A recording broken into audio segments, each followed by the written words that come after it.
صدقہ فطر فرض ہے.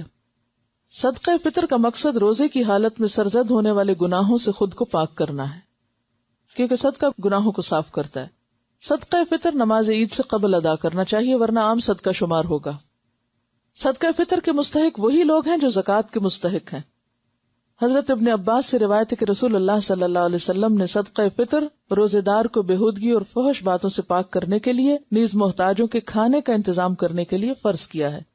جس نے نماز عید سے پہلے ادا کیا اس کا صدقہ فطر ادا ہو گیا، اور جس نے نماز عید کے بعد ادا کیا اس کا صدقہ فطر عام صدقہ شمار ہوگا، یعنی اس کا پھر وہ فائدہ نہیں جو اصل صدقے کا ہے.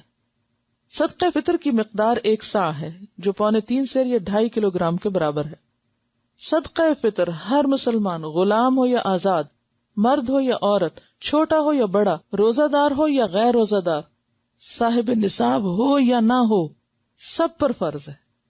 ٹھیک ہے، یعنی اتنی اس کی تاکید ہے. حضرت ابن عمر سے روایت ہے کہ رسول اللہ صلی اللہ علیہ وسلم نے رمضان کا صدقہ فطر 1 صاع کھجور یا 1 صاع جو، غلام، آزاد، مرد، عورت، چھوٹے بڑے ہر مسلمان پہ فرض کیا ہے. اسے بخاری اور مسلم نے روایت کیا ہے. جو بچہ آخری روزے کو پیدا ہو اس کا بھی ہوگا، چاہے وہ 1 دن یا چند گھنٹے کا ہو.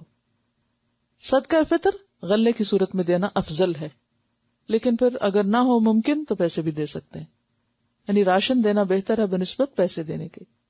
گیہوں، چاول، جو، کھجور، منقع یا پنیر میں سے جو چیز زیر استعمال ہو وہی دینی چاہیے، یعنی جو بھی کسی علاقے میں لوگ خود کھاتے ہوں جیسے اسٹیپل فوڈ کے طور پر یا عام غذا کے طور پر، اسی کو صدقہ کریں.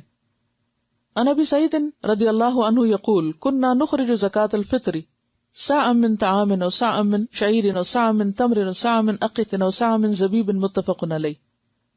حضرت ابو سعید رضی اللہ عنہ فرماتے ہیں کہ ہم صدقہ فطر 1 صاع غلہ یا 1 صاع جو یا 1 صاع کھجور یا 1 صاع پنیر یا 1 صاع منقع دیا کرتے تھے. منقع کیا ہوتا ہے؟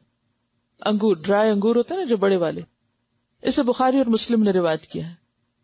صدقہ فطر ادا کرنے کا وقت آخری روزہ افطار کرنے کے بعد شروع ہوتا ہے، لیکن عید سے 1 یا 2 دن پہلے بھی ادا کر سکتے ہیں. صدقہ فطر گھر کے سرپرست کو گھر کے تمام افراد، بیوی، بچوں اور ملازموں کی طرف سے ادا کرنا چاہیے. حضرت نافع سے روایت ہے کہ ابن عمر گھر کے چھوٹے بڑے تمام افراد کی طرف سے صدقہ فطر دے دیتے تھے، یعنی اگر آپ کے ہسبینڈ اگر آپ کا بھی دے دیں تو بہت اچھی بات ہے، حتیٰ کہ میرے بیٹوں کی طرف سے بھی دے دیتے تھے. اور ابن عمر ان لوگوں کو دیتے تھے جو قبول کرتے، اور عید الفطر سے 1 یا 2 دن پہلے دے دیتے تھے. وہ کیوں؟ تاکہ جو ضرورت مند لوگ ہیں وہ اپنی ضرورت پوری کر سکیں اور اطمینان سے عید منا سکیں.